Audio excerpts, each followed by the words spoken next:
মুআজ ইবনে জাবাল রাদিয়াল্লাহু তাআলা আনহু বলেন, রাসূলুল্লাহ সাল্লাল্লাহু আলাইহি ওয়াসাল্লাম আমাকে 10টি বিষয়ের উপদেশ দিয়েছেন। তিনি বলেছেন, 1 নম্বর, আল্লাহর সাথে কাউকে শরীক করবে না, যদিও তোমাকে হত্যা করা হয় অথবা তোমাকে পুড়িয়ে মারা হয়। তাহলে শিরিক কত বড় অপরাধ, কত বড় পাপ, যে যদিও তোমাকে হত্যা করা হয় অথবা পুড়িয়ে মারা হয় তারপর তুমি আল্লাহর সাথে শিরিক করবে না। 2 নম্বর, তুমি তোমার পিতামাতার অবাধ্য হবে না, যদিও তোমার পিতামাতা তোমার পরিবার পরিজন তোমার মালমত্তা ছেড়ে যেতে বলেন, তাহলে পিতামাতার অবাধ্য হওয়ার কোনো সুযোগ নাই, যদিও পিতামাতা ঘাট ধাক্কা দিয়ে বাড়ি থেকে বের করে দেয়। কিন্তু আমরা হচ্ছি কপাল পোড়া, এমন কপাল পোড়া, পিতামাতা তো আমাদেরকে বের করে দেওয়া তো দূরের কথা, আমরাই হতভাগা সন্তান যে পিতামাতাকে ঘর থেকে বের করে দেই। নবীজি সাল্লাল্লাহু আলাইহি ওয়াসাল্লাম বলেন, 3 নম্বর উপদেশ, ইচ্ছা করে কখনো ফরজ সালাত ছেড়ে দিবে না। কেননা যে ব্যক্তি ইচ্ছা করে ফরজ সালাত ছেড়ে দিবে, তরক করবে, তার পক্ষে আল্লাহর প্রদত্ত দায়িত্ব উঠে যাবে।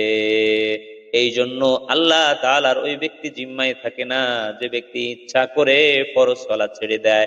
এই জন্য ফরজ সালাত ছেড়ে দেওয়া যাবে না।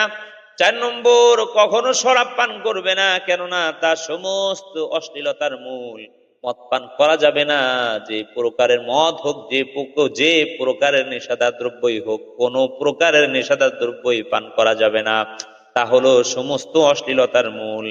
5 নম্বর, সাবধান, গুনাহ হতে বেঁচে থাকবে, কেননা গুনাহর দ্বারা আল্লাহর ক্রোধে পৌঁছে যায়, আল্লাহর ক্রোধ পৌঁছে থাকে, এই জন্য গুনাহ করা যাবে না।